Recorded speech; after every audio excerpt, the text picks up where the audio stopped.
I think we're live. Welcome to Hero Shack Chronicles, everybody. I don't know where Christopher is. He should be here momentarily. I don't know if he's in the Crazy back face. room. Just pick a face He's being a dork, and guys. call a voice. And like Oh crazy my God. face, do the Oh my rest. God. Why do you do that to me? You're such a jerk. Hello. Hi.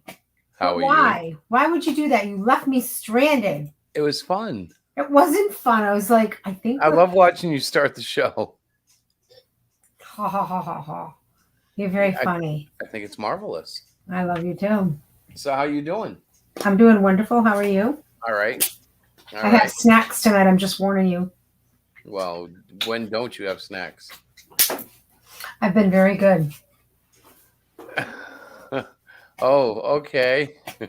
Did you like that answer? Yeah. Good. Uh-huh. Oh, are you excited? I think I am, yeah. I am so excited. Why are you excited? We funded the Great Yeah. Cyclopian, honey. Isn't this awesome? Yes. Well, I we think didn't. it's fantastic. Well, Our we didn't fund it. friends and Okay. readers and Okay. I guess fans. That's the newbie in me. We did nothing. Yeah. Well, Well, we did create our the book. backers helped fund the Great Cyclopian. Is that good? It's that a better? little better. It's a little All right. better. Oof. But I'm sorry about that. You know how I am. I'm always multitasking and I get sidetracked. I was just having a conversation with Melissa before we started, and guess what? What? I completely forgot what I was talking to her about. She's like, "What, Mom?" I'm like, "I don't know. I was saying something, but I completely forgot. It's been one of those days." So this has fully funded. Mm-hmm. This is the Great Cyclopian with the Cyclopian backstory. Lots of fun, and it is coming out very soon. We'll be delivering that before the end of the month. Mm-hmm. As everything comes together. Yeah. I want to take a look while we're here. So we started this new thing where we are having backers. We're giving them the ability to buy books, right, for kids that we'll give away at conventions that we're going to. So let's see. We have the 3. Yeah. We have 2 backers on 3. Is that what that says? I think so. I don't know. You went by so quick. 6 comics, and then we have 4 on the $50 package, which is 4 times 5 is 20. So we have 26 books to give away at our next convention at Mohegan Sun. I'm super excited because that's like a really big convention for us. We have never attended the Mohegan Sun. It's called the Terrific Con, by the way. We've never attended it, but I've heard the reviews I've read, and from what I've heard, very cool. I'm saying hi to whoever's in chat. I see we have 2 viewers, so I'm going to say hello. You have me. I'm in chat. Oh, I am not in chat. I am in through Streamline. I'm in through StreamYard, not Streamline. I keep calling it Streamline tonight. I know. You were so funny. 3 times. Yeah. Streamline. Wow. We're just going to streamline things here tonight and talk about the Great Cyclopian. Well, You're such a dork. I'm not perfect. Do you know what a dork is? Yeah, I do, actually. What is it? It's a penis that belongs to a whale. Yes, it's a whale's penis. Did you? I never knew that. So you're not a whale's penis, by the way.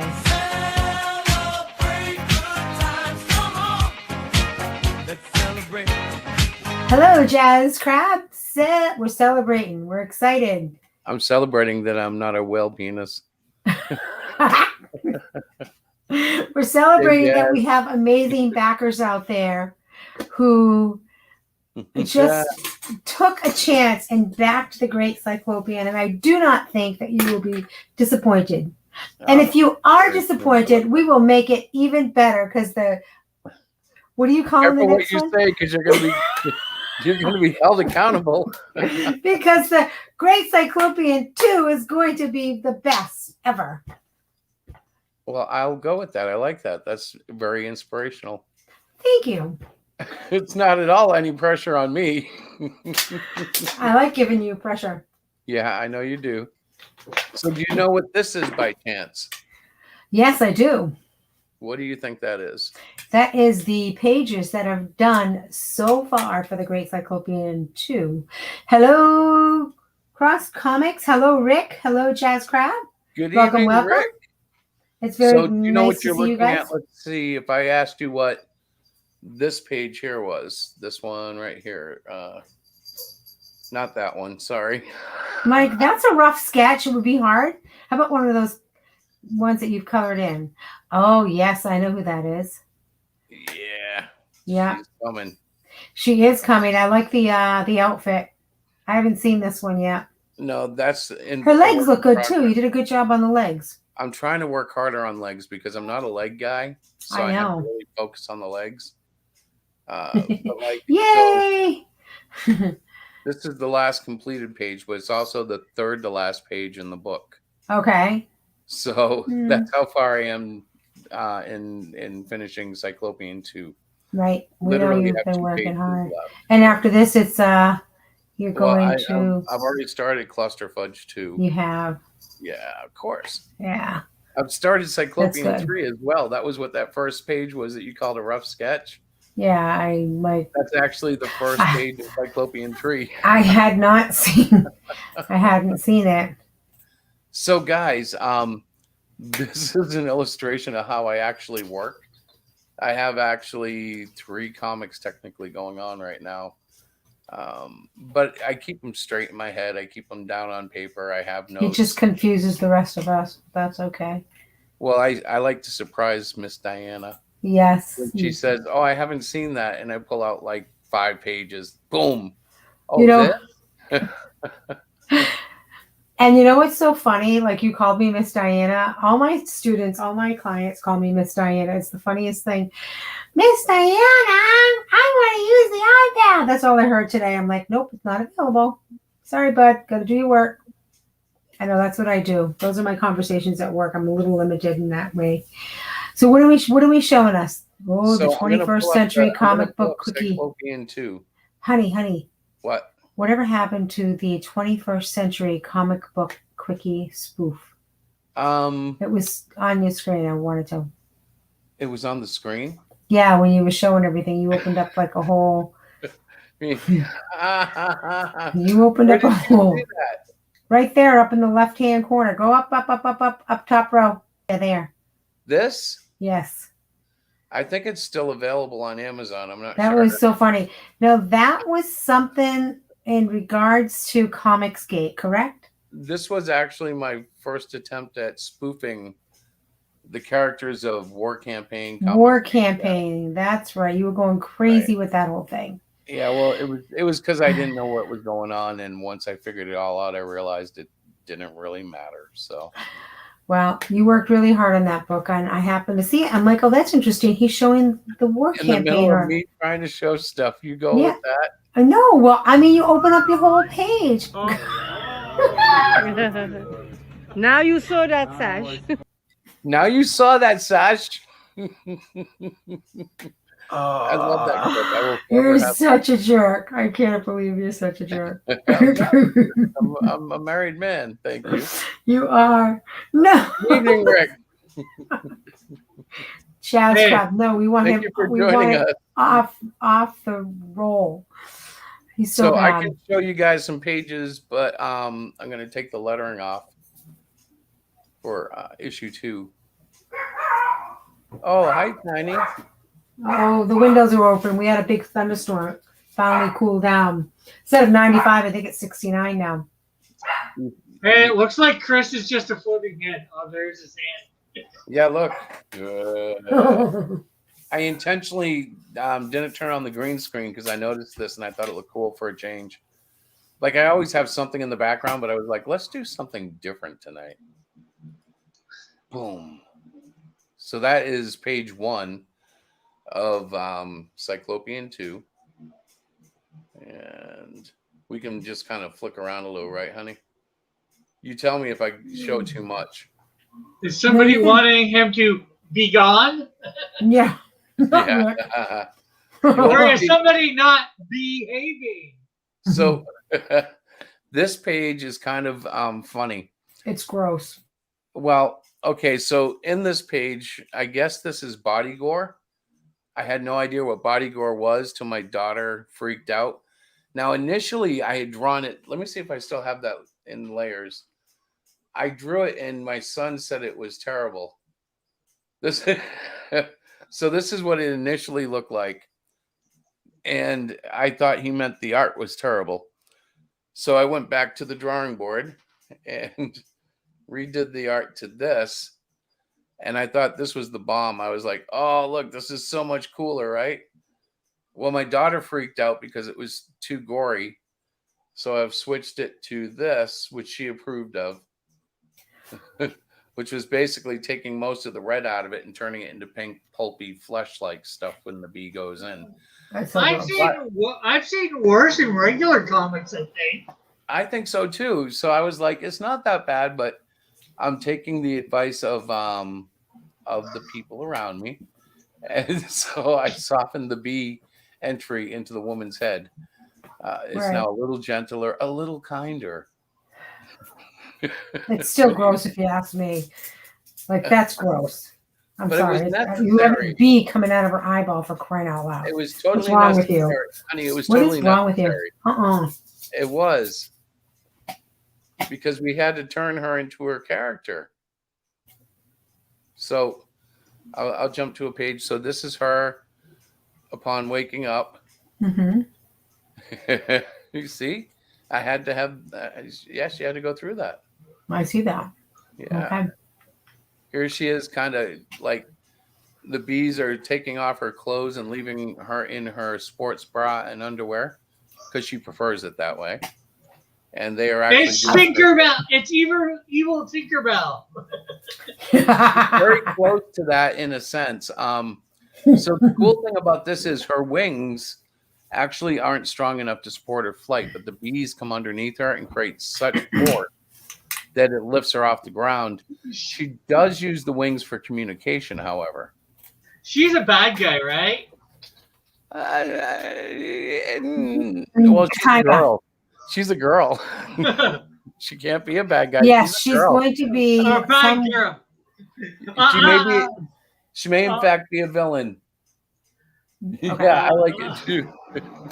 I think she starts out as a villain, but there's always room to improve. Well, she's one and of make those changes. villains. People can change, right? She's one of those. Yeah, but she's one of those villains that you can empathize with when you find out what her problem is. Yeah. Right. Well, I have villains that are going to become good guys. Right, exactly. And I think do I have good guys that are going to become villains? I forget. Probably not. I like flipping the script on some of that because honestly, that's like classic storytelling when you have someone, do redemption story. Right, exactly. Actually, it's just I was wondering because there might be a great crossover. I have a character called Insecto. It's one of my main characters. Cool. And well, he can control all insect life, but he has like proportionate powers of various insects or whatever as well. So I've been known to do that stuff. I've been known to get involved in crossovers, so. So it would be neat to see those two go one-on-one. Although he has a little bit more to choose from with controlling the whole insect world. Mm-hmm. Well, now if your character can actually control bugs, this will be a little bit of a spoiler, but he would actually be able to control her because though she is in a human form, she's almost like a vehicle at this point for the queen bee that went through her eye. Right. You're giving a lot away to the story, but that's okay. I just did give a lot away, but that's okay. We only have like 4 viewers right now. But people rewatch. Listen, everybody out there who's watching right now, and the 4 or 5 that watch the replay. You will forget this. You've never heard of it. You have never heard of this before. Look, shiny things on the screen. We are going to do the Jedi mind tricks. There you go. So I want to show you guys not too much more, but I want to show you a dramatic little shot. Let's see. Oh, I have to go to preview mode to show you the 2-page spread. I love doing 2-page spreads. That's You've been doing that a lot lately. It's kind of cool though. I mean, I enjoy it. Well, yeah, when you get to see it properly. So is it this one? Yes. Mm-hmm. So this is really cool. That's a 2-page spread where I'll show you what happened. Cyclopian gets picked up and tossed into a tower on the oil rig by the squid.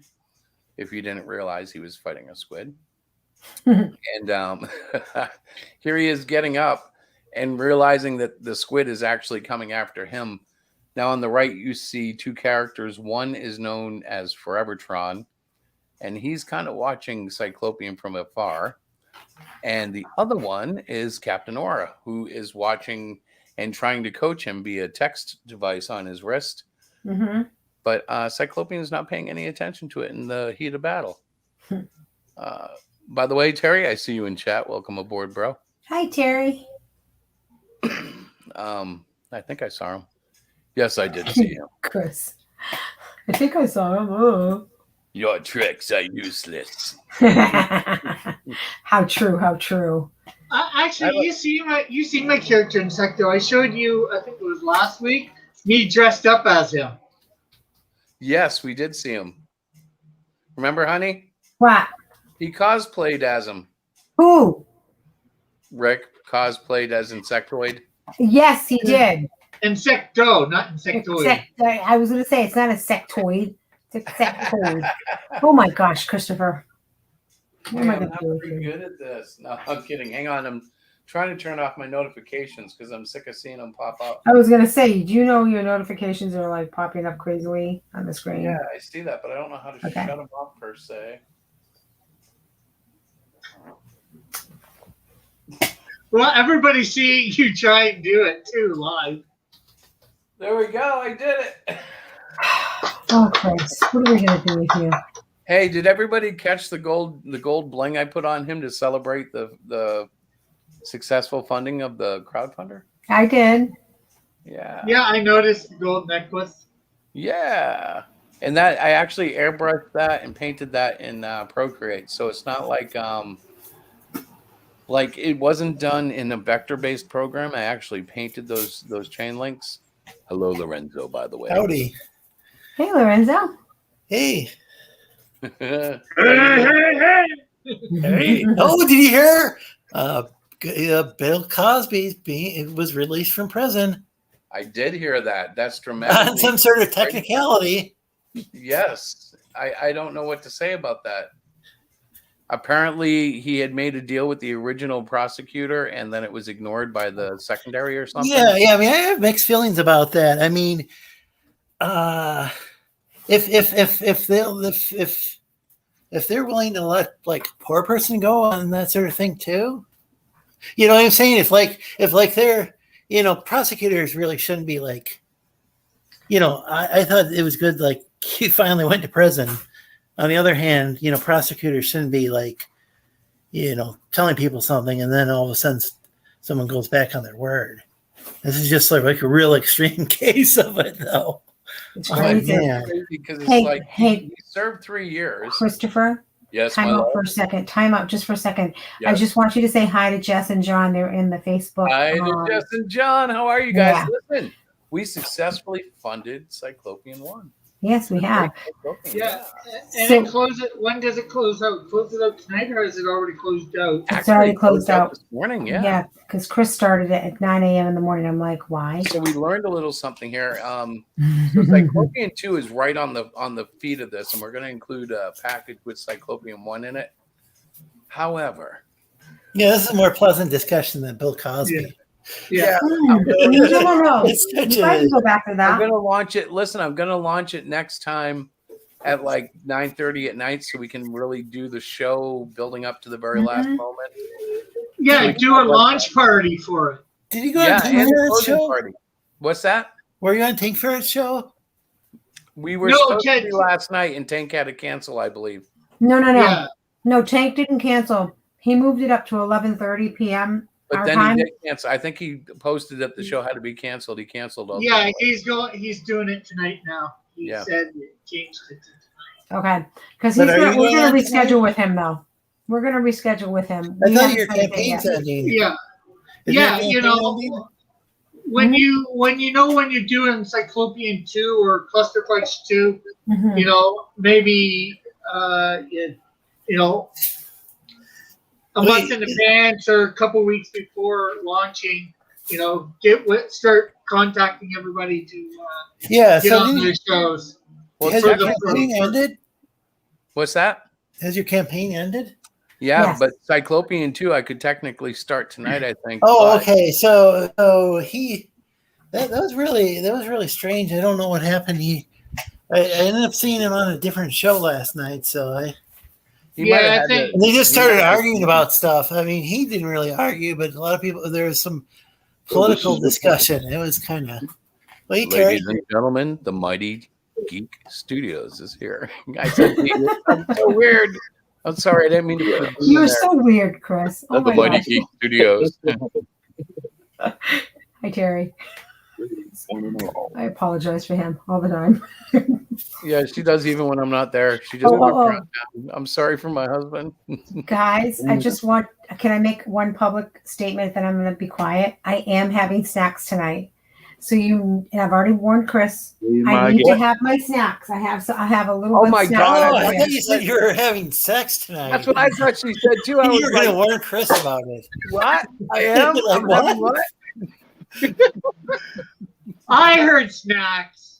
Thank you, Rick. Oh my God. Terry, what did you hear? I heard snacks. I was listening. Thank you, Terry. Okay, so you guys, I love you. Stop. We got a couple Rachel people and with Chris our, are like, what? Anybody in the chat hear snacks or sex? Which one did you guys hear? Because I could have sworn I heard what I heard. Oh my God. Okay, I want to stop now. He heard sex too, so 3-2, he heard sex. It's snacks. I have snacks. Well, I'm very disappointed in this. I was getting excited for a moment. Oh my goodness. Oh gosh. I love it when you laugh like that. I can't even. What did I just do? Did I bounce Rick? You did. No, I didn't. No, you zoomed yourself in. There we go. You highlighted me. Yeah, and then I think I put you in the back room for a split second, and then you highlighted yourself. Yeah, that was weird. Yeah, that was weird. Welcome to where we don't know how to run a show. Yeah. Well, this StreamYard is a weird program. I think so too. I've been using it for several months, and I still haven't got the hang of it. A totally great day. It's like Totally great. Totally gnarly, dude. Yeah. Yeah, it looks like when you download a video, it seems like it's a lot smoother than just trying to play a YouTube video on here. It's just absolutely that's really hard to do. Like, see how quick that was, and I can bounce it. It's almost like the trash compactor show. Not really. I don't know. No. I haven't watched that in several weeks. If not, it might have been a couple months or so. I actually haven't been on when they're on or they're streaming. I know they stream against us at the same time. Yep. But that's okay. You know, it's free airwaves. I don't mind being the PBS of indie comics. Welcome to what do they call Nova? Yeah, welcome to Nova. Yeah. No, that was a cool show. I don't know if it's still on. It's a great show. And this is a cool show. Nobody knows about us though. Shh, we're elite. We're elite. We're like outside the box, but we have a box. You're the best kept secret, right? Yeah, there you go. Thank you, Rick. I don't even know when you're streaming, and I'm a fan. You used to put it in the link group. Yeah, you don't put. Why don't you put it in Lorenzo's group? Yeah, they know everybody in there, and they're actually people who don't share out the link to other places too. No, I always look. I mean, even if you just put the YouTube link in there, that'd be Fine. Miss Yes, Diana, Christopher. Yes. could you please note this for the marketing people to remind us, or just have them put it in for us? You're such a jerk. Which one of us are you talking to? Right? I asked Miss Diana to remind the marketing department to post it. I ask you again, which one of us are you talking to? You got me, Jerry, Rick, Lorenzo. Come on. I'm talking to you, Miss Diana. First of all, Okay, you Diana's should not- do it. Diana's not part of the marketing team. Yeah, I have a whole team. The whole Who's on my business, team? yeah. Please raise your hand if you're on my team. I'm on my team. I am not. You're not against on my you. team. Put your hand down, young man. If I'm not Jerry's against on my you, team. I guess I'm on your Yes. team, right? Put your hand down, Christopher. You are not on my team. How could you even ask me to put it up there? You're posting on Twitter. Can't you just put it in Lorenzo's link? Well, I use the same argument against you. But I'm just sharing it. I don't make the initial. Yeah, I just happen to see the link in my Twitter feed. It just shows me random things. Yeah, I never you got know what all it's going to kinds of show cool me, you know. stuff. And so if I had I don't know, press the refresh or what, you know. Mhm. You know, if I don't know, any number of things can happen, and then like everything in my newsfeed will change, and I'll never see. Yeah, I've seen that again. It's really frustrating. Oh, I bet. I'll be working with my company to do better. Well, Twitter's Organized, though, guys. just so random, and it only shows me such a small fraction of the people I'm following. I started taking that as a blessing, though, because I have so many problematic people on my stream that when I don't see them, I'm like, okay, good Lord, just like pushed me up on the timeline. I don't have a choice now. I can't go back and find it because I just got another 15, tweets going there. And Well, you get of course, yourself into all these situations you're not supposed to. You told me you stopped, but you haven't. If you look at the Cyclopian account, there are almost no political posts over the last week. There's just slight mentions here and there, but nothing like it used to be. True. I really cleaned it up. But now if you look at the Christos account, I'm all over the place. Yeah, the whole political thing is so it just doesn't. These arguments don't really go anywhere.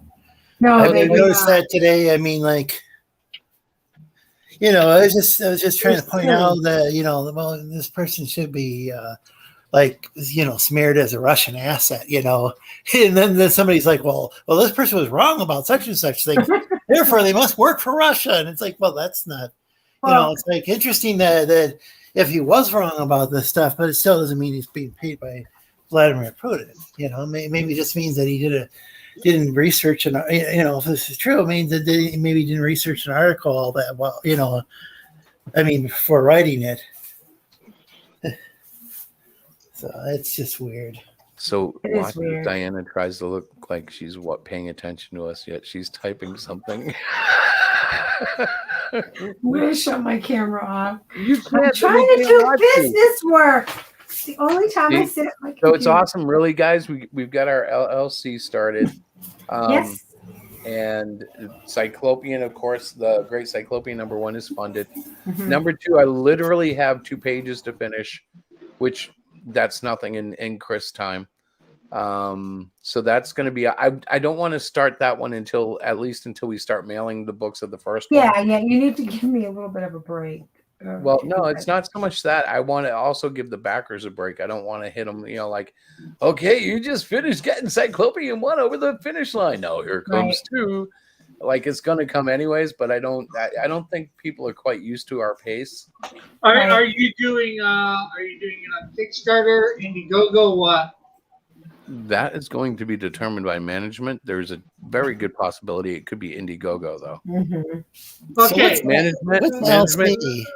Okay, she's marketing. Your management. No, she's also management. So which side are we going this time, or are we going to do both? How are you going to handle this?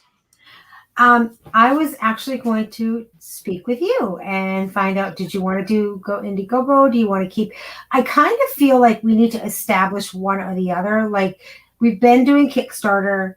I think this is our third campaign, so perhaps we should continue with Kickstarter for a few more campaigns.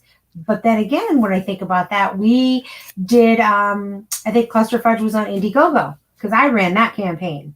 So I was actually wondering, what about doing perhaps our all ages books on Kickstarter and our, more risque topics on Indiegogo.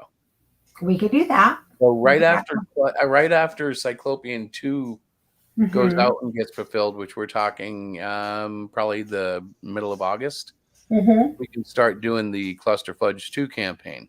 Yeah, because I'm taking count of inventory and we're getting everything ordered. I got to tell you, the weirdest thing is happening to me here, though.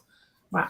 I'm just about finished with 2, and we're about to fulfill 1, and it's never happened quite that way. Like, I feel like I'm just finishing issue 1 because, like, we're just funded 1, and yet I'm on 2. You know what I mean? It's like it's interesting to finally get. Yeah, aren't you supposed to take 3 years for a book to come out?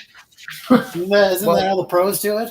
I'm thinking about doing that. So I'm gonna do one crowdfunder. I'm gonna find like a smaller crowdfunding spot, and we'll announce a book for 2025.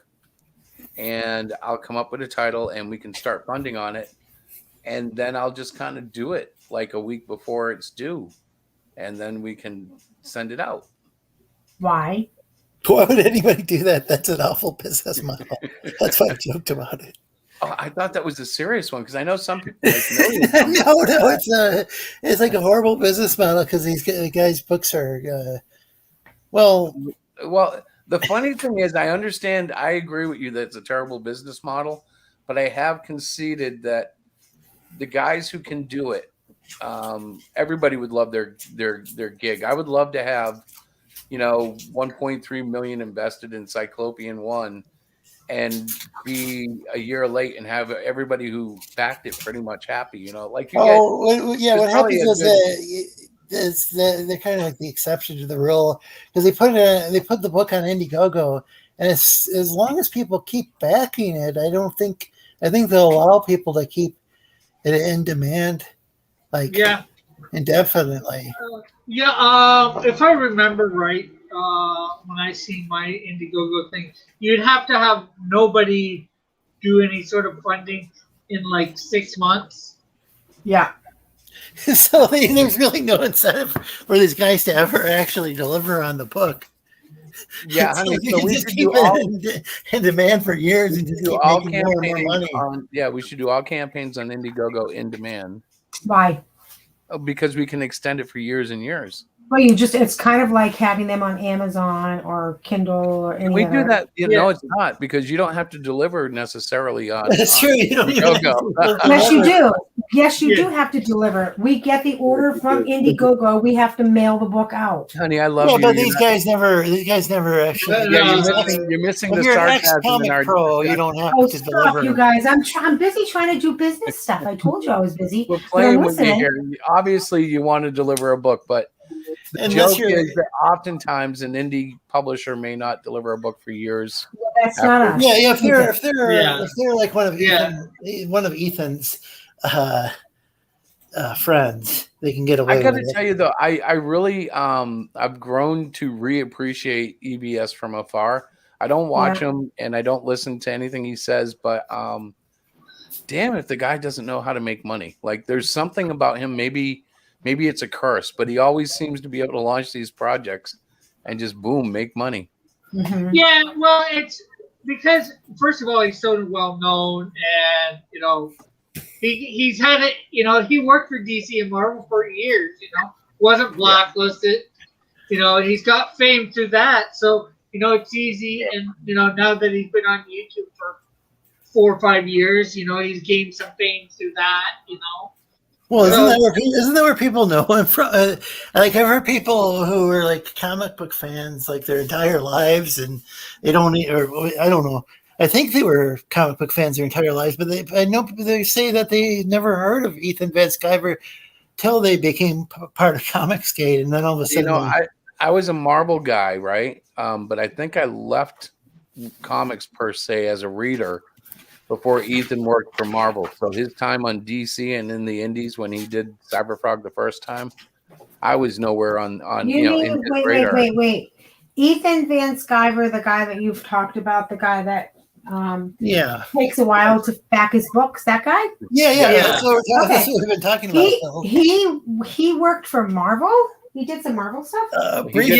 He did. He worked for Marvel like for a year or two. He's done a lot more work for DC than he has for Marvel. Yeah.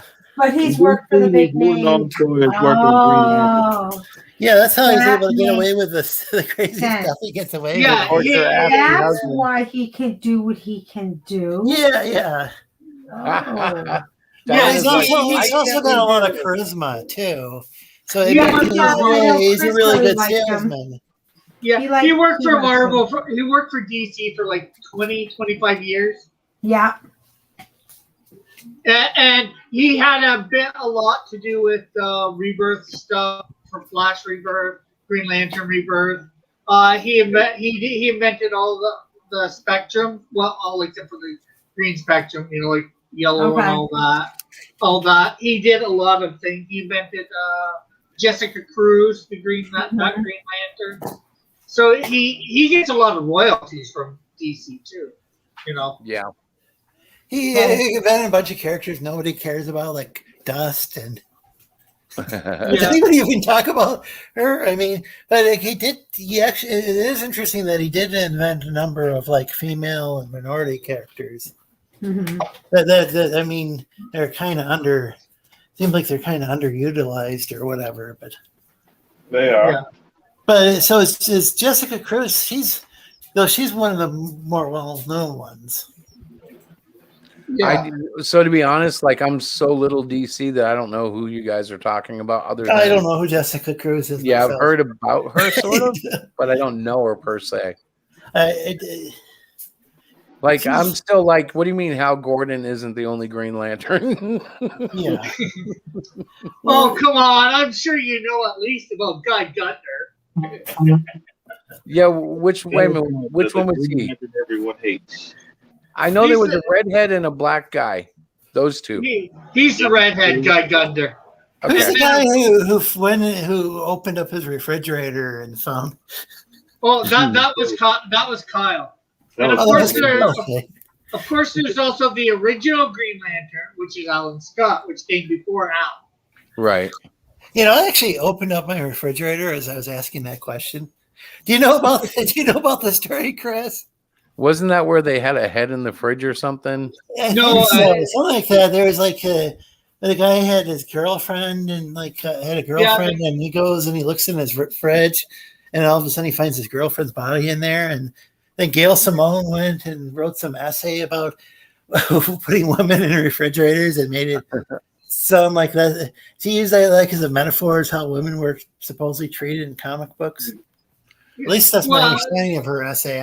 I didn't actually read that. I don't know nothing about the essay, but the bad guy, I think Major Disaster, killed his girlfriend and stuffed her in his fridge. This is a bad guy thing to do, Yeah, that was like his motivation for becoming a Green Lantern, just like Batman, Bruce Wayne's motivation for becoming Batman.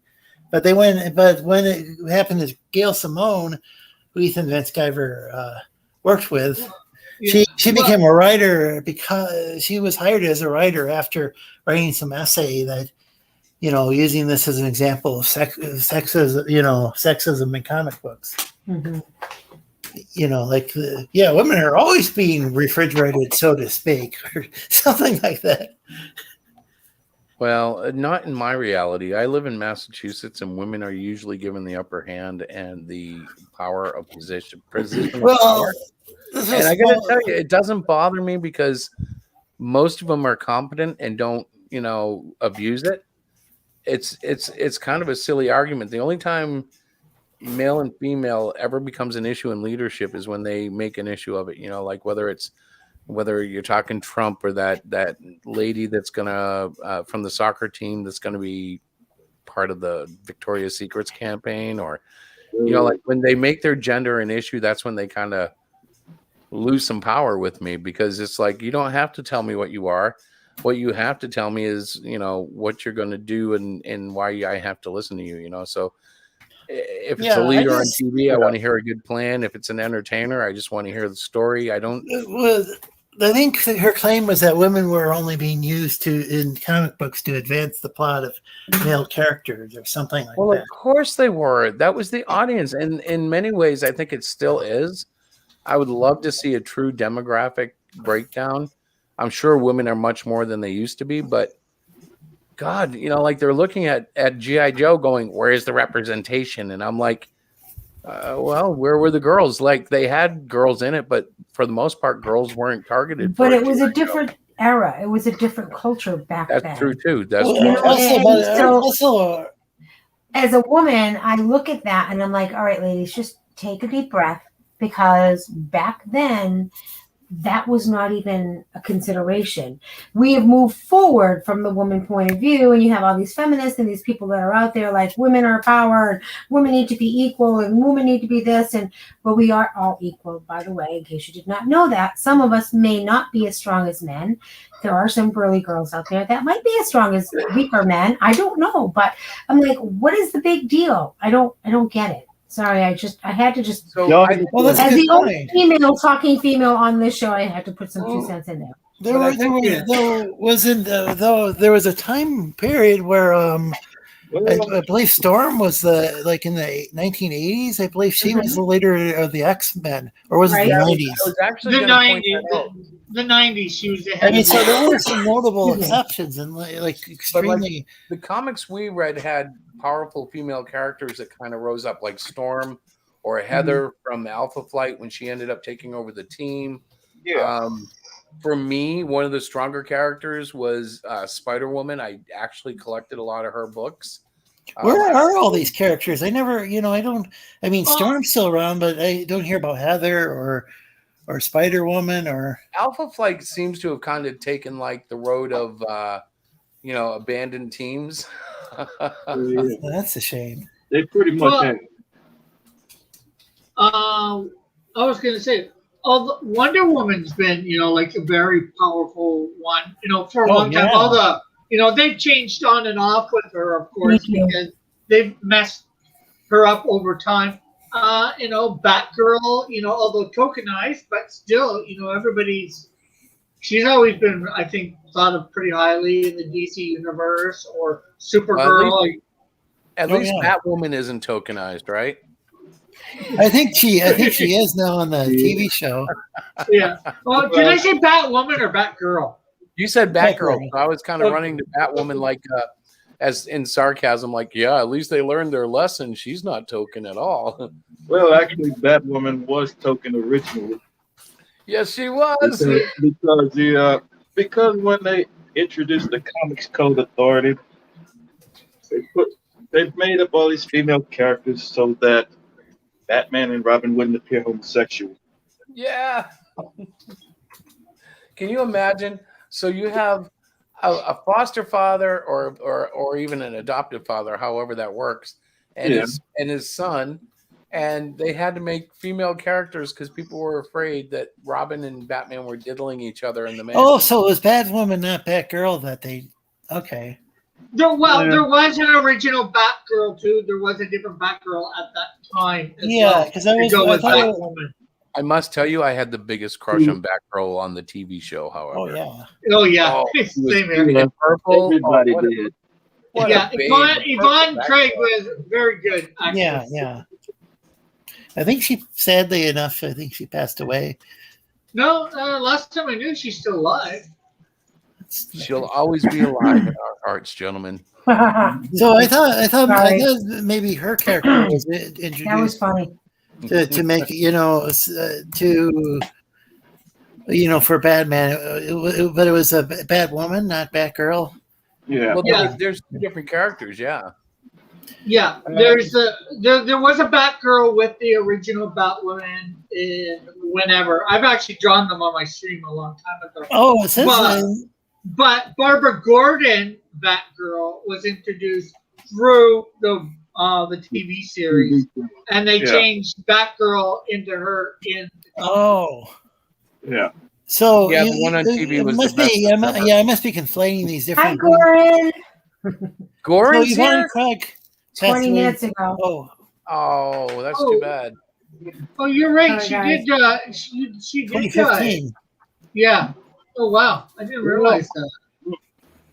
Gentlemen, we have to tell Diana the bad news. Wow. Well, because of what you said earlier, you now have a new status. Uh-oh. You are now an internalized misogynist. Uh-oh. What did I do? Wait, what? What happened? It means you're not feminist enough, love. You've been programmed and you've internalized misogyny. Yeah. Oh. You must be Really? reprogrammed. You have to No. Yeah, I've internalized racism for hanging out with humans. That's so silly. Yeah, No, I'm a racist towards Why is Altrusians. it so quiet all of a sudden? That's why you I can't hear a achieved that thing. level. I wonder if did I hit mute? You achieved that level because you agreed with us. Testing. Well, I agree I can hear you, Chris. with you that back in the day, like women were more, okay, this is going to be your role and this is how we do it in the 1950s, 60s, and somewhat 70s. And then, I mean, in the 60s, we had that whole freedom thing, like burn your and all that. But anyway, I don't always agree that women have to be, oh, I probably shouldn't say this is going to put a nail in my coffin. Never mind. I'm going to have a snack. I'm not going to say it. So, Let's dig it. You did say snack, right? Now we're interested in. So I think something that needs to be said though is there is a way set forth, and this will turn off some people, but I don't care. This is the way of the Bible is set forth with roles for men and women. We certainly have evolved out of those roles in many ways, but I still think it's important, particularly with families, that we try to maintain the status quo of a father and a mother and the children and a hierarchy within the family, because structure introduces order, and order introduces intelligence and righteousness, health and love and joy and happiness.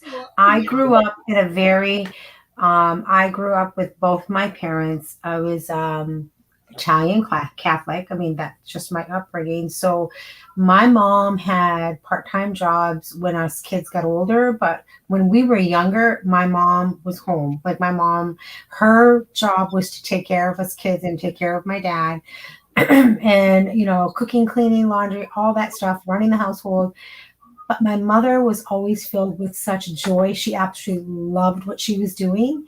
However, that doesn't make her, she wasn't a doormat. My dad and my mom had a beautiful relationship. My mom still had her independence. She could still do the fun things that she enjoyed. And so for me, in my own personal life, that's my role model. And that's how I've sort of lived my life while I was raising my kids. About your mom that needs to be pointed out is just like the Bible says, your father treated her like $1 million. That was his queen. Oh yeah, my father, that was his queen, and they had a mutual understanding. I can't remember, in all honesty, when my father had to, like, quote unquote, put his foot down and my mother couldn't do something. They always worked it out.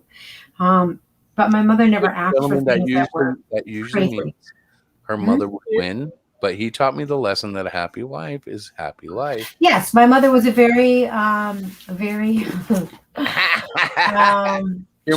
Italian. I don't know what else to say. She's very Italian. Yes. She spoke her mind with passion and love. But yet she's the first person that if you were out on the street and you were hungry, she would give you her coat. She would give you a meal. She would take you under her, she would take you under her umbrella. Like, that was my mom, but she was fiercely independent. And it looked for outsiders looking in, it looked like my mom ruled the nest because my mom organized the house and she did everything in the house. But, let it just be said that my dad was actually the king of his castle. Like, my mom followed my dad, but my dad was loving and patient and kind and all that. So when we talk about feminism, and there are a lot of beautiful women out there who are very passionate about, I am women, hear me roar and all of that. And I'm not putting them down and you go girl, if that's your thing. But for me, it just seemed like so much work. Like, I'm happy being who I am and how my relationship with my husband is. I don't have to feel like he's confining me. And it looks like from the outside, guys, like I rule the nest, but Chris really does rule Well, the nest. the truth is we do follow the biblical model, and even though she generally does run the household, I'm not okay. So I'm not saying I'm Moses, but it kind of reminds me of what Moses and his wife must have done, because my wife lets me go out in the wilderness and draw my comics and obsess on it, where I'm doing it 8 hours, 12 hours a day, and she takes care of everything, just like Moses' wife would have had to while he was out there doing his stuff. Just like actually, it's a success story that's historical. Every great man seems to have had a great woman supporting him. The teamwork part is important. And believe me, if she wants to make a book at some point, I'll be supporting her, but I'll be happy to help her. You know what I mean? We're still trying to get her to finish it. That's true. I was just going to say, even in the Bible, you see gender roles change, I think, over time, too, because, you look at Proverbs 31, where it says what, a good woman is, compared to, say, Jesus's day, where that didn't seem to be the case. Right. And I'm sure there's more examples if you probably delve into it a lot more.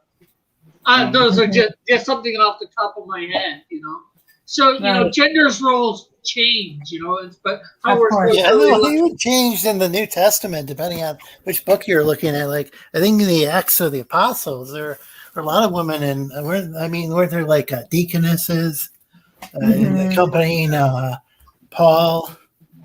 Well, Paul wasn't a disrespecter of women. Not like, okay, so Paul was the one who wrote women should keep quiet in church, et cetera. Well, scholars debate whether that's really authentic. Let's just take that out, take it at face value. It's some people think it was a different author. Yeah, I don't care. I'm just like, it's in there. So, but the thing about it is, we don't really understand the context of what he's saying. Yeah. It's a different time, a different place. And there are times when women are needed to teach because the men are such shitheads that nobody wants to get up and teach. If you know what I'm saying, you can't really blame a woman for being called to preach a sermon or lead a church even. It's just not the way it is anymore. From what I know for that scripture, in that day, obviously they were meeting in a lot of synagogues, and the women's area was different than the guys, where they sat. So there was a lot of yelling across the room, and that distracts from the teaching, right? So, like whatever it is. And then unfortunately, women to wear burqas? No. Okay. No, they were just sat. You're saying the women were distracting the men. No. In distracting, say, honey, our kid is acting up. Can you come over here and do something? Or I thought you meant their looks were distracting the men. Sorry about that. Or what's up means because unfortunately, my previous comment. Yeah, no. Unfortunately, go ahead, Rick. No, you go ahead, Brett. I was just going to say, because unfortunately, a lot of women weren't taught a lot of biblical stuff in Jesus' day. They weren't taught the scriptures. So, they might not know exactly what something means. And again, they're yelling across the room for their husband to, maybe explain it. And that's distracting to, yes.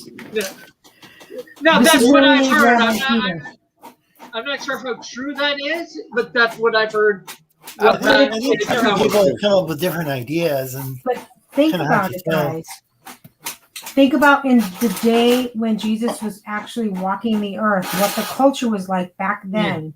Women were not invited to the temple.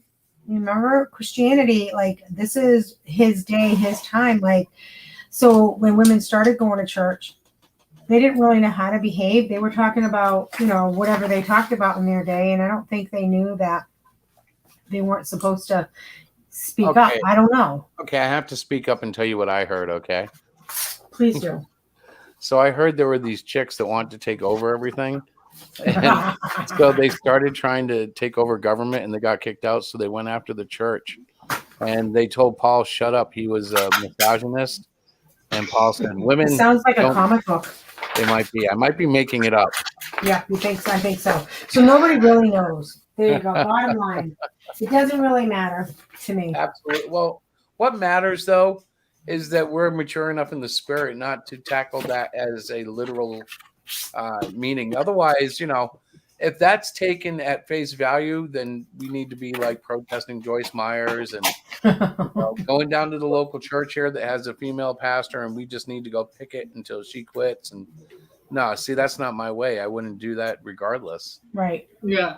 And especially when you had like female prophetesses, female judges in the Old Testament. There was like Priscilla and Aquila. Priscilla is mentioned first. I even had a female mom. Okay, females have always been part of my life, and my mom ruled with an iron fist. Let me tell you. Remember that? I think it might have been Bill Cosby or Eddie Murphy. I'm not sure. It could have even been Richard Pryor. The one with she would throw the high heels, boom, and smack the kid from across the room with them. I remember that. Oh boy. Yeah, it might have been Eddie Murphy because they get right up on the mic and he'd go, and it was supposed to represent the shoes spinning in the air. Oh, wow. What was that, Terry? It sounds like Eddie Murphy. Yeah, I think it was. It was freaking hilarious. Of course, I'm not funny, so it's not that funny. I wasn't going to say a word. Tell you how that shoe followed him around the corner. Sounds like we've got another night of God chat here. I think, I think Eddie Murphy was probably, would he have been like, I guess it's hard to say who the number one comedian was, like at the time, but he was one of the top comedians. Right after Raw, I think he became like an elite comic. I don't know if Richard Pryor was doing as much comedy acts then. Maybe it was. I'm trying to remember. He became he lit on fire, and and he did jokes about that too. After that. Then he toured for a little while after, and I don't know how long it was after that before he died, but he did tour for a while after that. That's right. Didn't he have like a stroke or something? I want to say yes, but I'm kind of just going along. I don't remember. In the sound of silence. I didn't want to interrupt. Yeah. I'm going to play something real quick just because I loaded it. Ready? Sometimes all your baby needs is attention or a change of scenery. Oh my God, Try Chris. making eye contact and Seriously? talking to her or taking her to another room. Okay, what do we need to refocus on? Exactly. Well, I love it, the fact that we get so passionate about talking about God stuff on Shack Chronicles. I wonder if that scares people away. Maybe I scare people away. Well, remember, just like we saw in Cobra Kai, you just have to keep on watching Cobra Kai, guys. It's so cool. Right. If you're doing something good, they will come. Yeah. Yes. Well, I don't see any evidence that he had a stroke. I thought maybe he did towards the end of his life. Who? I don't know what killed him. Richard Pryor. Oh, he died in 2005. Is he dead? So when did he die? 2005. Oh my God, I did not know that. 65 is all. Wow. Yeah, you were working that day, honey. I don't remember these things. Oh, I'm so sorry. All these people dying and nobody's telling us. Heart attack. Wow. You think 9 days after his 65th birthday. Oh, guys, that's so scary. It's not that old. Wow. No, it's not. Holy cow. At 52, I go to bed and wake up every night. I go to bed going, this could be it. And every morning I wake up and I'm like, okay, move slow. Make sure everything's working. Because you never know. Like, he does too. It's so funny. After the age of 40, like, that's when people start having like he died so young, but he took shitty care of himself death. Like, you'll hear about the 45-year-old who stood up and stroked out, and it's like, what? So like I walk around and I think, this could be it. I got to finish this comic before I die. That's why he doesn't stop making comics, guys. It's so funny. I It's know one that of sounds the- awful, but it's true. It's one of the things that keeps it going, yeah. Because I don't want to die and like leave like half a comic because my kids would end up finishing it, and I don't know if they can do comics. Wait, I thought your daughter. daughter is Yes, a but what comic she's doing is going to be more cutesy comics. I'm talking about the Cyclopean comic, or even worse. What if I died in the middle of Clusterfudge too? Like that's the one story I want to finish, so people know it's not like the end of the world darkness. It's the And I'm end of the world as we know it. Yeah. Well, it's kind of funny because what's coming up is just as strange, but at the end of the story, we end up with a positive outcome, and it's going to. I reluctantly, I believe I'm going to include it in the Cyclopean universe because Diana knows. Well, you guys might know it too. Hang on, let me look. We only have 2 viewers, so. Oh, please don't give the spoiler. Well, And Violet Vamp I'm is, one of them. yeah, Violet Vamp is supposed to be the outcome of that mini series, if you will, and she's a character that was second most popular in our little character polls that we've done at the conventions over the last 2 years before COVID. So yeah, I think we're going to use that. I just muted so that I wouldn't have to hear the spoiler. Oh, I'm still getting caught up on the first one. Oh, then you don't know about. Yeah, please don't give me a spoilers. Yeah, but Oh, now I'm hearing an echo. I am too. It's almost surely Diana. What? Are you echoing? I don't think so. I'm just sitting here. All right, hang on. It's you, Christopher. It can't be me. It is you. Well, I closed all the other windows I had open. That was It might have scary. been somebody's. Don't look at me. It Might wouldn't have make been somebody with a YouTube in the background. Let's see. Do I have one? Not me. Can I make it? Hang on. Watch this. No batting. Don't look at me. It wouldn't make Somebody with a YouTube in the background. Oh, it's not really echoing, right? Okay, I can't do it. I'm gonna do. There's something playing in the background somewhere. That was just me just now. I turned I Oh. turned on the tab to play with it. Oh, I that was was like, oh, confusing. let me see if I can do it too. You forget about the delay. Yeah. Yeah, I want to do. Oh, I'm always delayed. Very quickly it lines up. So, just to catch everybody up, Cyclopean 1 has funded. We have 26 books to give away at Mohegan Sun's convention. And Very that's the exciting. 3-day convention. I'm sure we're going to see enough kids to get rid of all those books.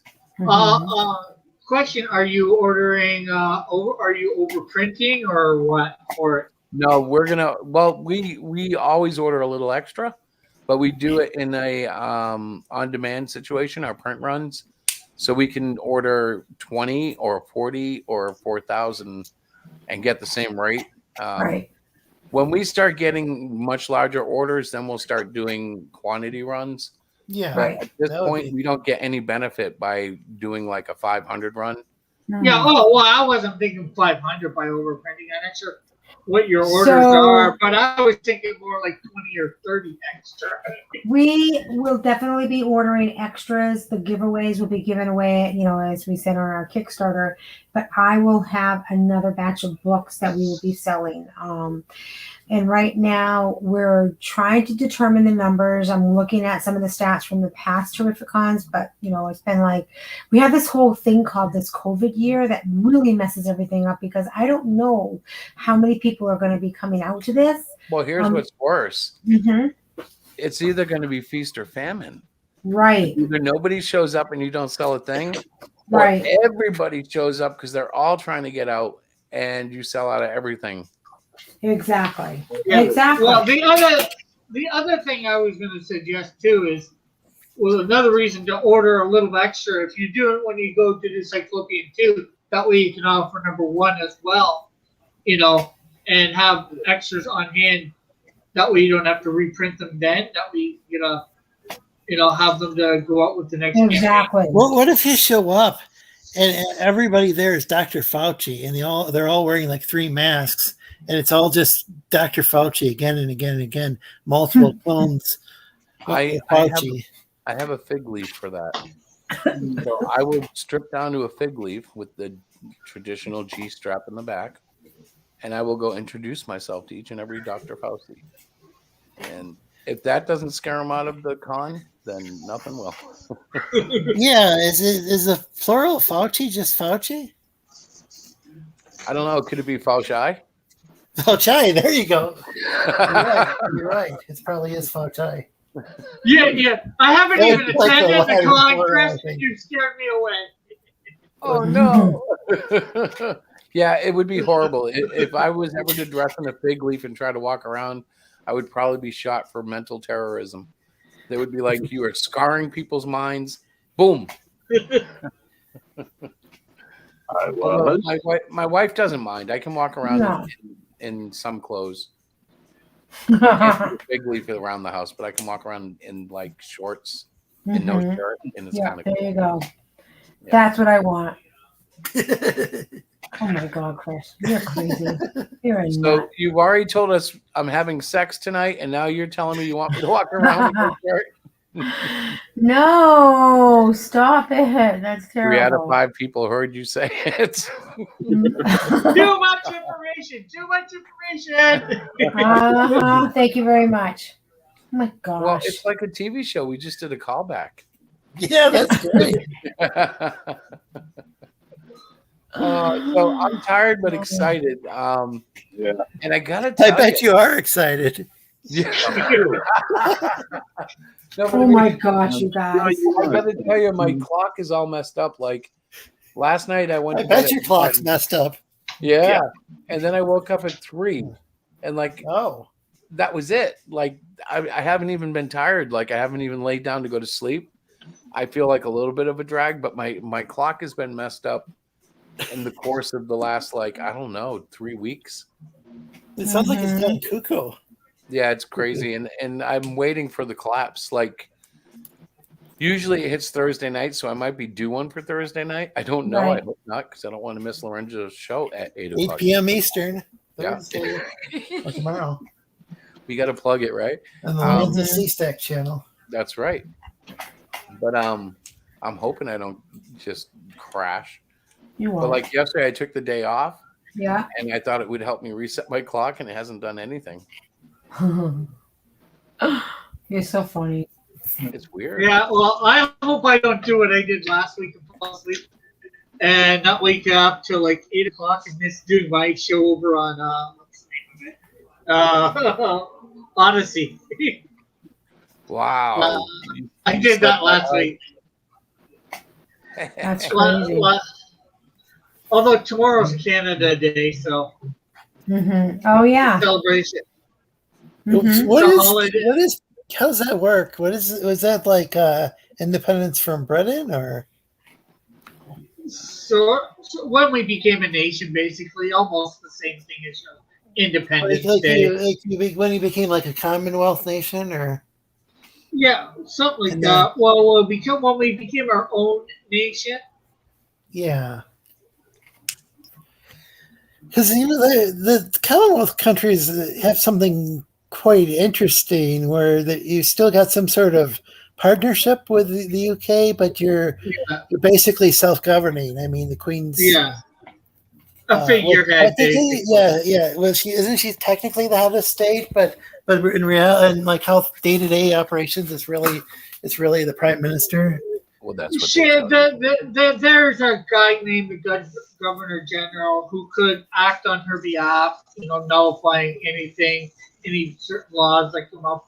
But he doesn't. He just sits around and with his.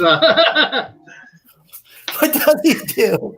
Yeah, so he's like, could the Queen dissolve your Parliament if like? I'm not sure whether she could dissolve her Parliament. I would like it right about now, but I'd like her to cancel one particular person. You've heard that the Queen can do that in the UK, but it's only under certain circumstances. Like, yeah, So I don't know all the specificities for what she can do or the governor general can do on her behalf. I know he can, like, anything that comes up in Parliament, he can nullify, I believe, but he doesn't. But yeah, so it's just it's something that could hypothetically happen, but it never really does. Yeah, that's interesting. And I know that, like, at least last time we checked, she was on some British currency, not British, sorry, Canadian currency, but I don't know if she still is or. Yeah, she's on pretty much, I think, all of our coins, and then the bill. Well, I'm not sure whether it's the one that's operating right now or not. That's what I was wondering. Because I remember when I was a kid, she was on at least some of the. We do have a queen on all of our coins, and on our we used to be on our one. Yeah, I thought it was on the $1 bill, but then I have Queen on CD. Oh, really? Yeah. That's actually a good choice. I want to ride my bicycle. I'm sorry, I'm just playing. Hey, you want to see something? What? Sure. I think this is funny, but if it's not, I apologize, and I could get copyright rights. Yeah, I was gonna ask you. What are you doing? Oh no! Just mute it. Just mute it. Don't make sure you don't put it in the sound. My lord, the fleet has moved out of Lightspeed. Comscan has detected an energy field. Why do you do these things? Comscan has detected an energy field protecting it. Christopher? Oh, he keeps it. You need to start clearing these with me. No, stop it. Wait, Stop it. Yeah, you won't get copyright struck. You'll just get a claim. No, the weird thing saying, if this money makes it in video. I got something. Listen to them laughing. You're so weird. I stopped playing I used to play more videos on my channel. It was going to be a big part of back when I was calling it the variety show, but I stopped doing it because they started doing claims. I thought it was hilarious. Yeah, I get these things where they tell me I'm going to lose all my profit money or whatever from the clicks. Yeah. Oh and yeah. I'm like, I don't make any. Yeah. Go ahead. But I've had it. The Saturday back when I did the Saturday morning cartoon shows, one of them was blocked worldwide due to Mighty Mouse. I believe it. Yeah, I believe that. And I have no idea which Mighty Mouse theme it was. Did you not think that was funny? No. Why? Because it was silly. It was like ridiculous. It was just dumb. It was like made no reference. I have no no, didn't like what? it. What are you babbling? You're not even making sense. You didn't even say a real sentence. I did not like it.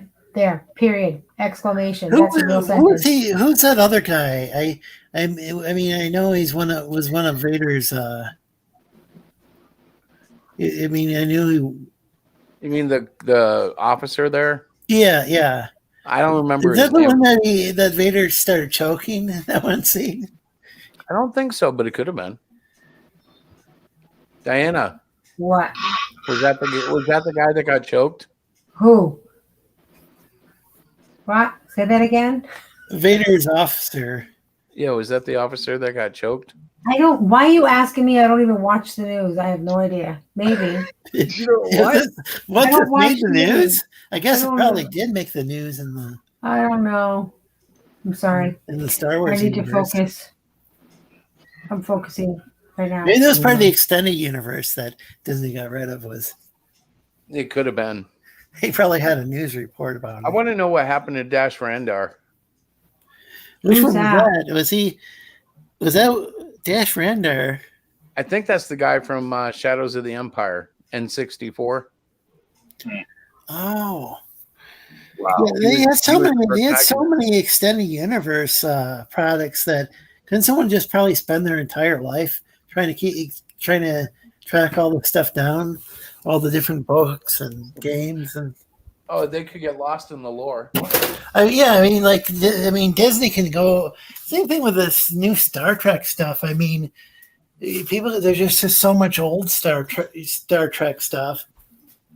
Disney doesn't own Star Trek. Paramount does. Yeah, that's what I'm Yeah. saying. But people don't like. A lot of people don't like Picard and don't like. The Star Trek Discovery. But there's all this old Star Trek, merchandise that they could just. Yeah. I don't know. Yeah, well, with Star Trek, There were novels and stuff. with Star Trek, unless it's been on TV or in a movie, it's most likely not canon. Yeah. But what I'm saying is, there's just so much. There's so much stuff out there that I'm not familiar with. That I could probably just spend my entire life looking for all this stuff and. Oh yeah, instead of worrying about Discovery or and some people actually say the Lower Decks is at least entertaining. So I haven't seen it. If you go looking for all of it, it might be a discovery for you. There you go. That'd be the real Discovery, not the TV show. But there's just so much stuff out there. It's like people complaining about bad Marvel comics. Has anyone ever read all of the Marvel books ever published? I mean, I don't think somebody could. Nope. You could just like say the Golden Age or the Silver Age stuff. I'm sure some of it's probably quite a bit of it's vanished by now, but still, there's just so much stuff out there that's probably pretty good. That why worry about the new stuff if it sucks, Or maybe some people like it, okay, but if you don't like it, there's probably lots of stuff that you haven't read, The only hope for the old classic characters is that like some miracle happens at corporate. But I think the only way Western comics survive at this point is for indie hits to kind of fill the void. Like Teenage Mutant Ninja Turtles would have been great to come out now. Like we need something big to fill the void that Marvel and DC are quickly, emptying. Yeah, and I guess was the Last Ronin, or yeah, the Last Ronin was a good story. That's what I've heard. So there are some, so even right now there's some good Teenage Mutant Ninja Turtles. Even if I don't know, like some people are complaining about there was an animated series recently that they didn't. Yeah, that some people are most complaining people about. are complaining about the TV show Rise of the Teenage Mutant Ninja Turtles. Yeah. Because in this one, they've made the turtles 4 different species of turtles, which kills the narrative of them being brothers. I didn't even care about that. It's just they seem to get the whole personality of all the characters' personalities all wrong. I only watched like 1.5 episodes or 2 episodes, something like that. And it wasn't the Teenage Mutant Ninja Turtles. Splinter was like a lazy bum, to say it nicer. Really? I forget about all the other turtles were whack. April was even wackier than normal. They made her black. Complain about the race swap, and then some people said that April O'Neil was supposedly not originally going to be a redhead. So way back in some early incarnation of the original comics. The original comics were in black and white, so there was no way to tell. But when they brought it to television, they turned her into a redhead, and that's what everyone got to know. Yeah. I mean, that's what The thing is, if they change the biggest thing is, I guess, would be changing the personalities around. I mean, I don't know. Did any of you guys watch Supergirl? No. Yeah, I watched. Jimmy Olsen's personality was quite changed. Yeah. mean, it wasn't just that they changed his race. It's just I don't remember Jimmy Olsen being that cool. You know, Jimmy Olsen was another ginger that they had to race swap. Yeah. Yeah, I don't It know is how always weird that happens they with keep gingers. attacking gingers. That's kind of strange that it happens with gingers. They've done it a lot lately. By the way, Cyclopian's foster father is a ginger. Oh wow! I just thought I'd share that. Thank you, Christopher. Well, All right, you can make sure he never gets race swapped, Chris. It all depends. It all depends. That'd be funny if like Cyclopian comes home one day and all of a sudden his dad's been rape swapped. Yeah. Who are you? Works in that world. Your father from Mexico. You see that? So you're willing to sell out, Chris? This is what he's a ginger. I would have to take it to God and see what the money would do, you know? Ultimately, Cyclopian is the creation of my childhood fantasies, you know? He was actually the bad guy in my superhero books when I was a kid. I don't think I would, but like, how do you really say that? If somebody comes along and makes you a mega stupid offer, you know, here's $90 million for that stupid character of yours. Well, maybe I do take it, you know? I would. They couldn't offer me enough to sell out my universe. He started off as a villain? Oh, yeah. When I was a kid, we did a comic book. Well, I did a comic, of course, called Titans of Justice, and it featured myself and 3 of my best friends as superheroes, and we needed a villain. So I made the one-eyed Cyclopian. And when his first versions came out, when I first did him, he was furry, and he had one eye. And he evolved from that because I thought the fur just looked like, you know, overgrown hair. He just looks stupid. So he got rid of the shag, and now he was. The last time I did him as a kid, he was as you see him about 2 years ago with the big square C on his chest and all that. Was he a hero or villain then? He was a villain up until I revived him 3 years ago. Wow! So what made you know what you do? You take that other version and make it a villain of him that he has to face in the future. Like a mirror universe, you can have some mirror universe. Well, no, just another one of his race that survived. You know, like it's like what's his name, Zod. Right. But as a kid, I never put any thought into his motivation or anything. He was just always like, "I'm going to rob this bank. I'm going to." Okay, yeah, that would make sense. And so when I started making comics again, I always loved drawing the character because he was so bizarre that like you could screw up his eye and kind of get away with it because nobody was saying one-eyed monster, you know? Yeah. So when I started drawing again, I was just drawn to him again, or you know, and now I'm getting to where I just really enjoy drawing him. It's fun. So how did he become a hero though? Well, he became a hero basically because I reinvented his character from scratch. I reinvented. Well, I created an origin because, of course, when I was a kid, he didn't have one. He was just there. But I created an origin, and through that, I started finding his character. Oh, okay. And Diana was like, "Oh, I love it." So, you know, if a lady tells me she loves it, I'm like, "All right, I'll keep working on it." Yeah. I thought it was a really cool story, and it was a nice change for him.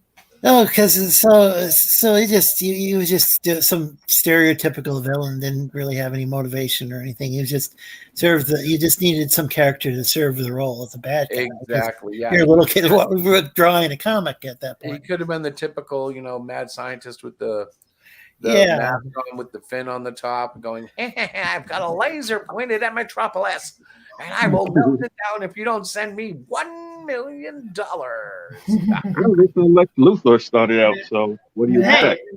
Motivation, greed. Really simple, basic. Even the 3-year-olds in the audience are getting it, you know. Exactly. But you know, I think in a lot of ways, that's really what's missing in American comics. Now, I haven't read enough manga to know. I know a lot of it's mature and has some very deep plot stuff. But it seems to me a lot of the stuff I see is very fun even when it's like dramatically bad and they're having a fight, it still looks fun. And I think the American comics have lost a lot of that in the last. Well, that's the thing. Basically, manga's about entertainment. Yeah, it's more like a political track, and it's like, sure, there were comic books like that during World War II, but I think there's a reason why people aren't reading. They're not like. I don't think people are really demanding reprints of some of that anti-Nazi propaganda, the stuff, right. Yeah, I mean, I don't know. Maybe some of those stuff are probably classics, but some of it probably did. Some of it definitely didn't age well. I mean, some of the stereotypes about the Japanese and all that stuff. Right. They kind of, or I bet the Germans weren't portrayed much better. World War II. So, if you're fighting against an aggressive nation, you're gonna depict them as something evil. That was the whole point. Yeah, I'm just saying that it's such blatant propaganda that, like, I know. At least I'm more familiar with the actual cartoons. Like, I think did Disney make some of those? Oh yeah, they did. Yeah, it seems like there's some that are like. Brothers and a few others did it. And they can be kind of cringy to watch nowadays. Some are, yeah. But this is what they use as an example of, like, these people are claiming that we need to put politics and everything. Well, we did that during World War II, and it's like, yeah. Well, the problem is most of them think they're super talented, and they might have some talent, but what they're doing with that talent isn't selling to the reader. So somewhere in these big companies, the editors should be saying, this is shit, take it back, we're going to fix it. We need something that we can sell, and if you can't do it, we'll go hire some of the old guys back, The biggest problem is I think they let go of the old guys too fast, and none of them are there to kind of lead the new guys in. And so they're all just going off their college agendas, and if you know anybody in college, it's all like hate America, hate white people, hate conservatives. Hate that, right.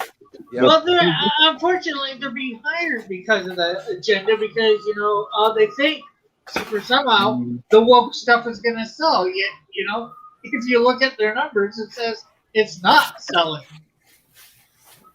Yeah, I don't know how they're kidding themselves on all those. I don't think they even need to sell comic books to keep afloat. I mean, these are like mega monopolies, like AT&T and Disney. That's true.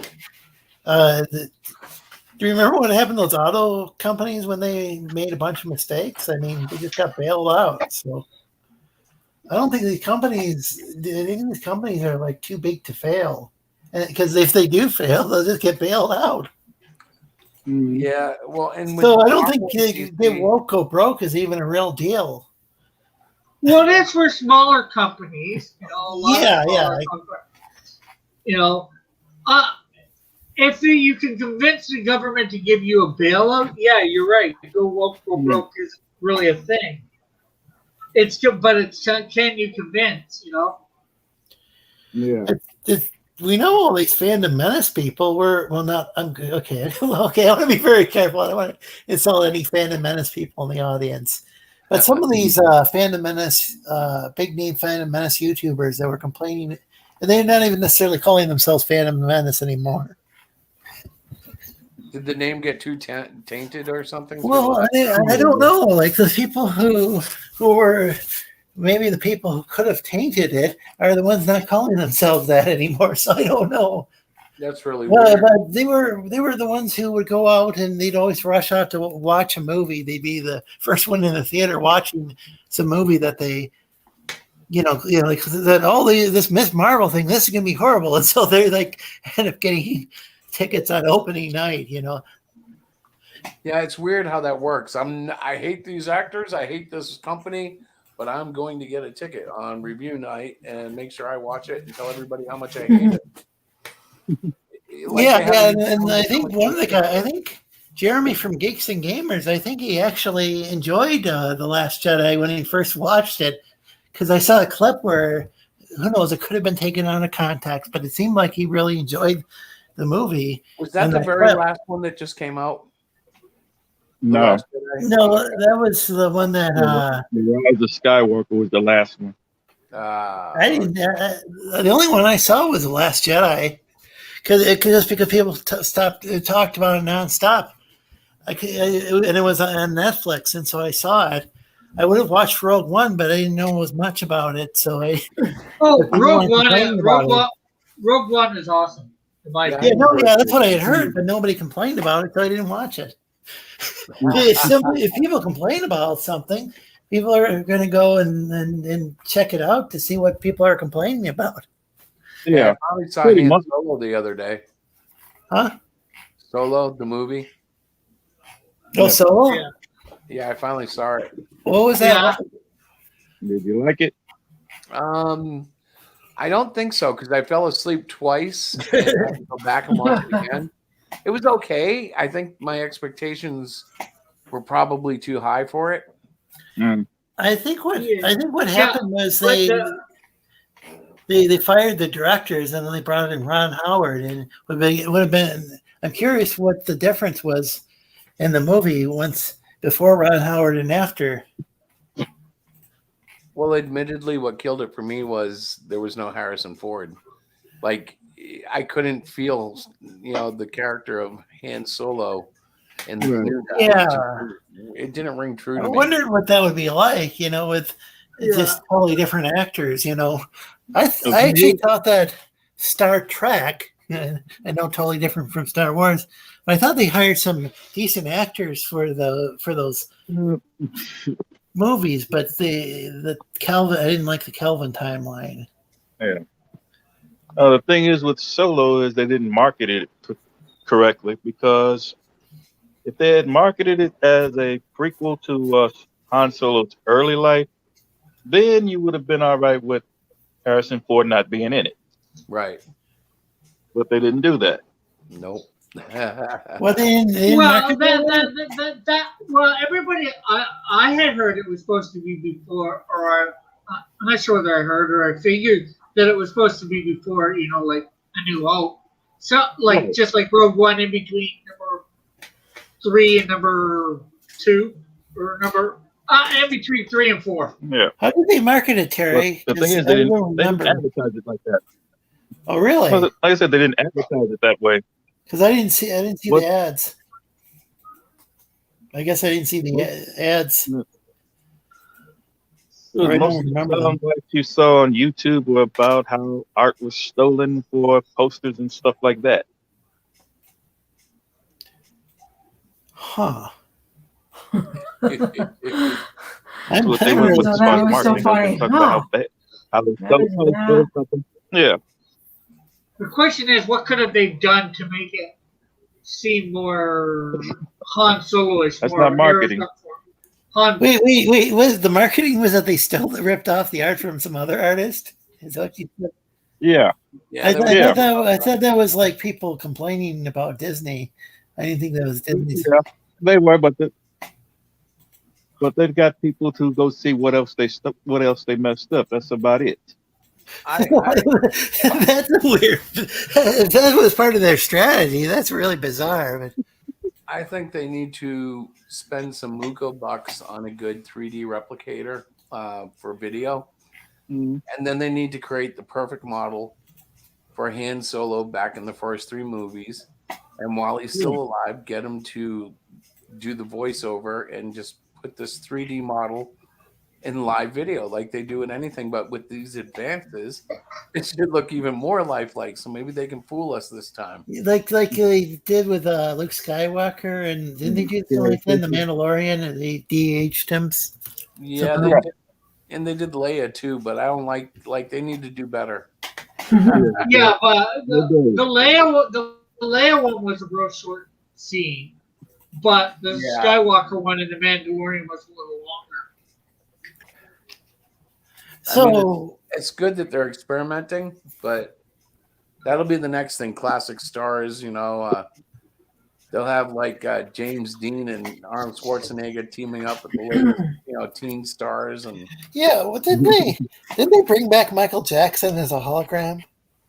I'm sure they have. I kind of like what happened to Arnold Rimmer on Red Dwarf while he came back as a hologram. He turned it,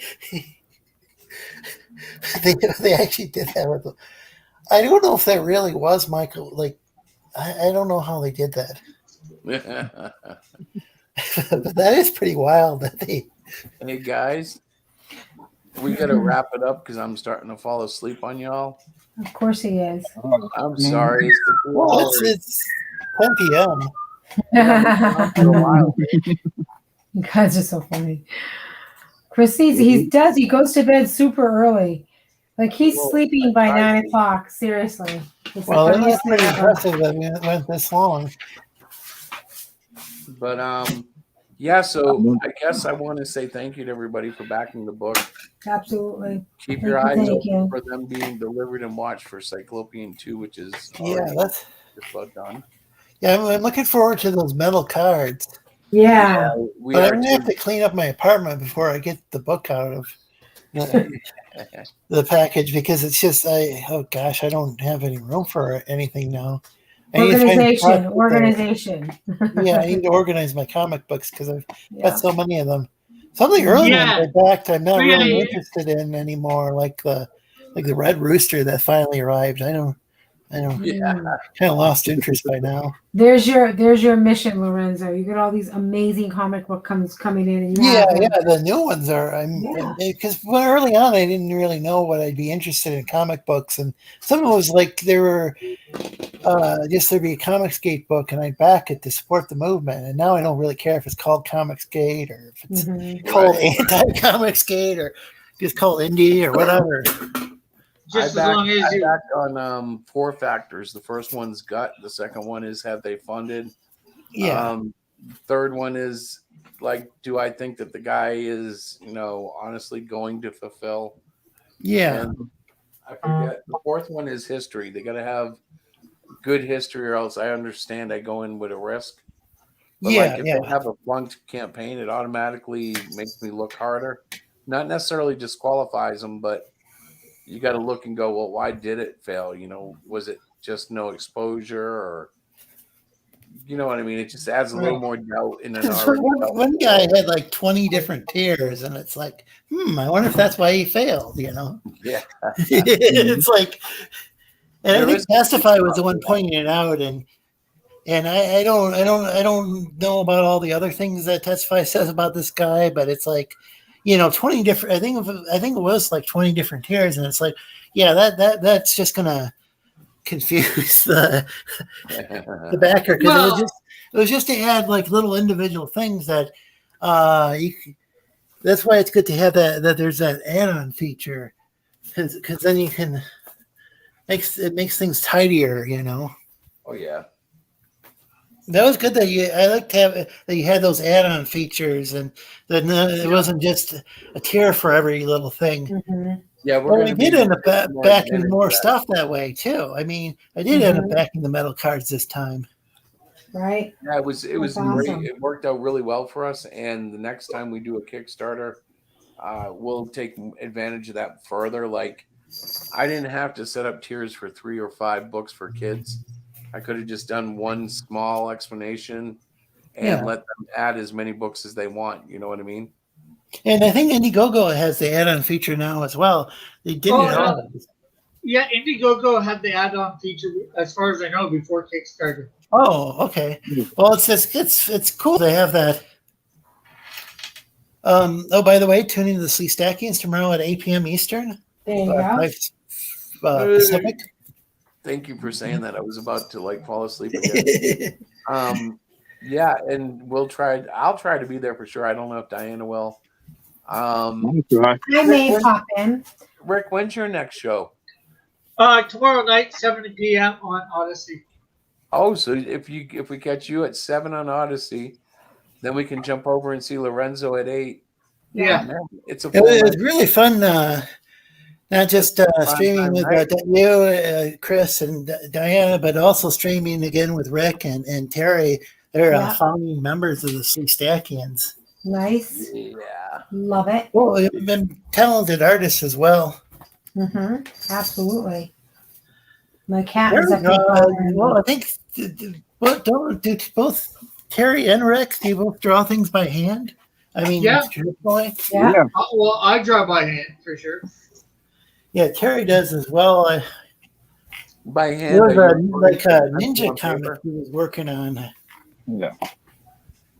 Lorenzo, when you say by hand, you mean traditional paper and pencil, right? Yeah, I think the image Terry uses an avatar. Isn't that something you drew by hand? Yeah.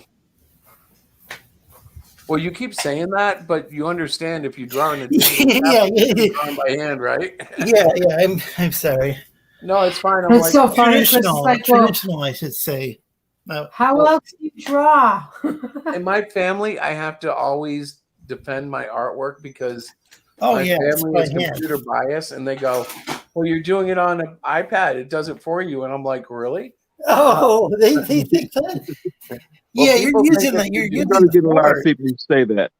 Yeah, they think that because you're on a computer of some sort, that the The computer is computer's why doing it you for can you. draw. Right. Like how a cat drives himself on Knight Rider. Yeah, Yeah. yeah. But I Exactly. think even Michael Knight would drive it. Oh, I don't know. I think they think the pen has sensors and it can just read the Yeah, picture in that's your it. mind and draws it for you. Yeah, it's by hand, but Yeah. on pencil and paper. Yes, There we go. traditional format. Traditional. Yes. It's the Traditional. traditional media. I was just going to say that it's traditional. So, guys, I'm going to sign off. Good night. Thank you so much for coming. Thank you for backing the Great Cyclopian. Hope to be there, Lorenzo, even if I just pop in and say hello. And same with you, Rick. Hope to pop in and say hi with Chris. But I hope you guys have a great night. And thank you again just for coming on the show and talking and making it so much fun. You guys make me laugh. That's a good thing.